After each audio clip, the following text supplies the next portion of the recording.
have thrown away and discarded in our prison systems across the region. Thirdly, I am very keen and hopeful about issues of security. However, what I've seen of security in the region is the increased expenditure on security apparatus. And therefore, I want to conclude that expenditure on security apparatus is not sustainable. It doesn't build resilience. In fact, it increases our vulnerability. Thank you. Thank you. Good afternoon. I'm determined not to see that red flag. Elizabeth Solomon. Very quickly, this is my second question, but to take off from what Asha said. How do we, this is my question, how do we help politicians and leaders within the Caribbean not to approach our development issues in a siloed manner? I think there was some reference to that this morning.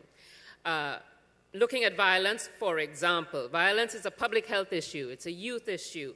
It is an issue that impacts heavily on the private sector, the cost of security.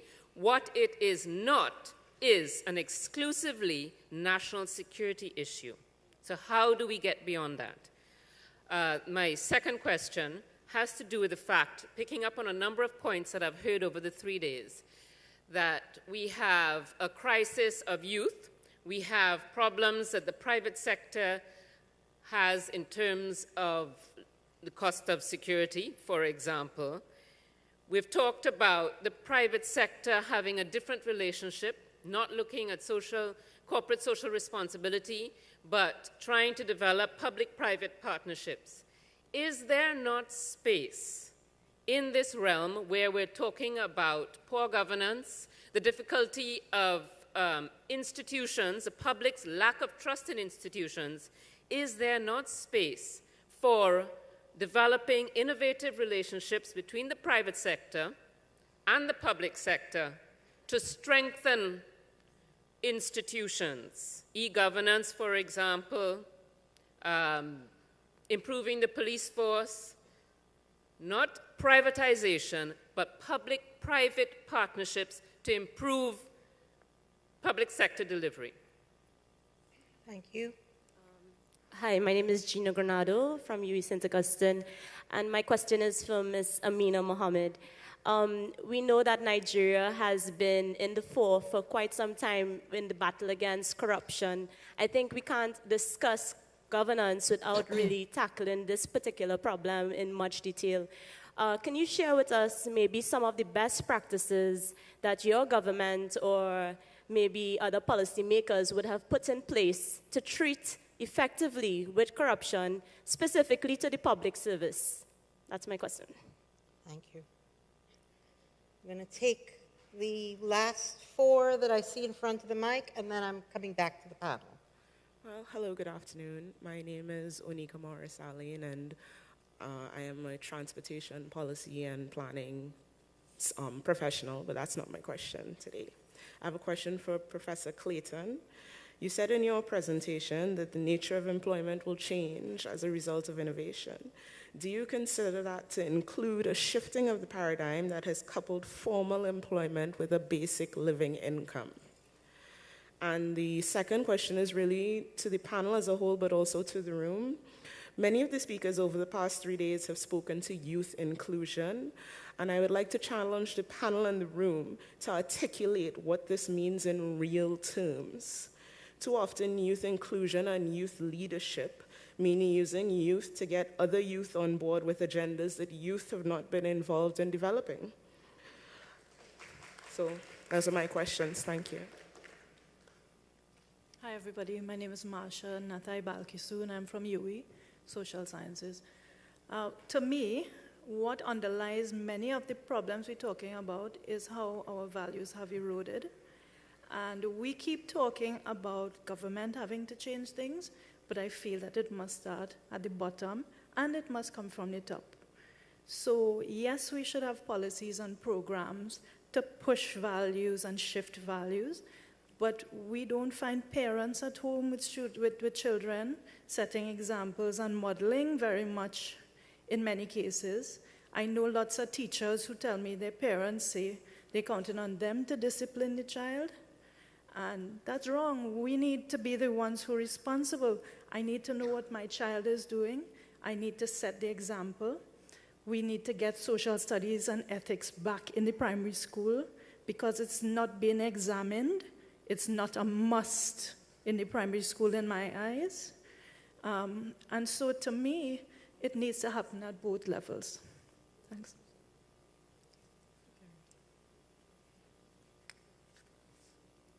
Pleasant good afternoon.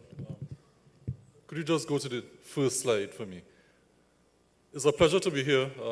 I've sat for the last 2.5 days, and I suppose at this stage I'm asked to condense all that information and share it with everyone as we continue a very necessary discussion. I get the sense that our problem is that we are stuck in discussion and we are trying to find a way to move from discussion to decision and delivery. Next slide. So I get the sense that we, from the discussion, need to focus on 3 areas for key attention at 3 levels. One is at the level of self, Caribbean self. We haven't validated ourselves, and therefore when you get the slide, you could drill down on all those things there that address the problem. The second is we don't have a sense of strategy as a region, and therefore it affects our leadership. Our leadership is not strategic, and it affects decision making.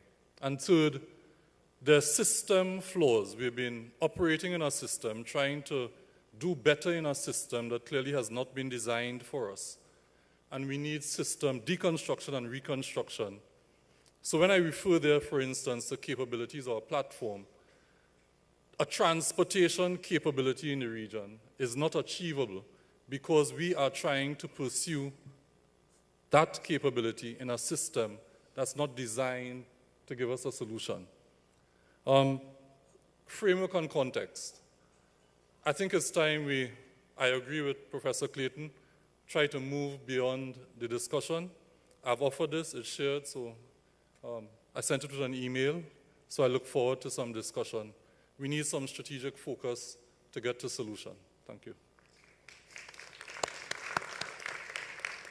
Brigadier, I'd like to thank you. You are reminding all of us on the panel that throughout history, some of the most innovative, disruptive moments have come from the military sector. Sir?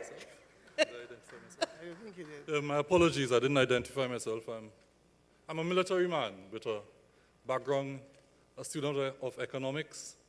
My lecturers were the Minister of Foreign Affairs and Professor Bowen, and postgraduate studying international relations. So I bring a particular concern and passion and interest.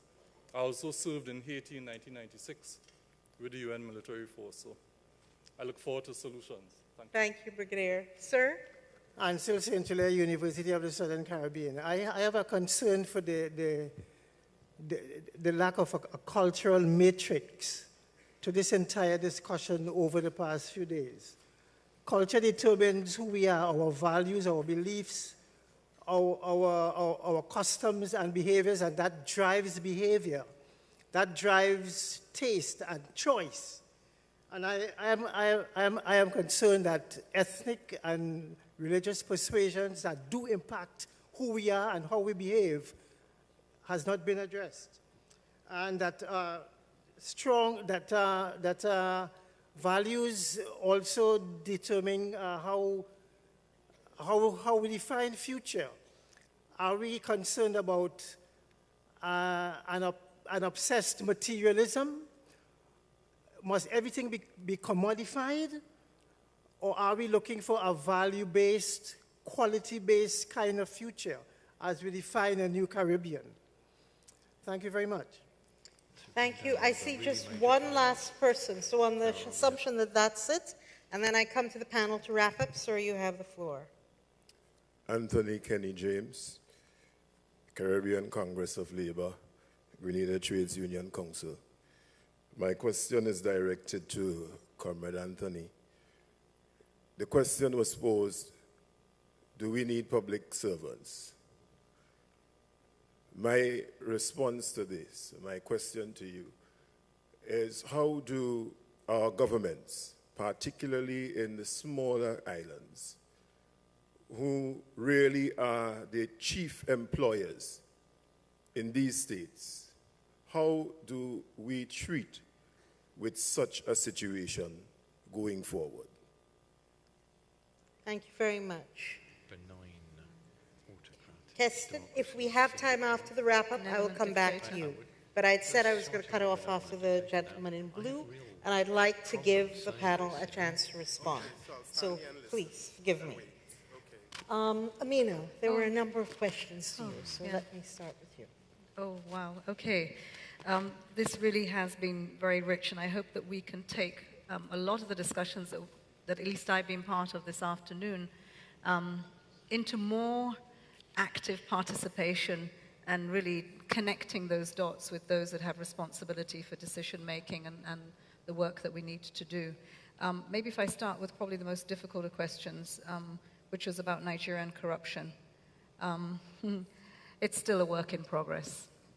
And I was just leaning over and saying that in my own 30 years of serving government, being in civil society, in the private sector, what really worries me is the most effort and perhaps success that we've had in addressing corruption in my country has been when we've had a military person, not necessarily in uniform, but in power.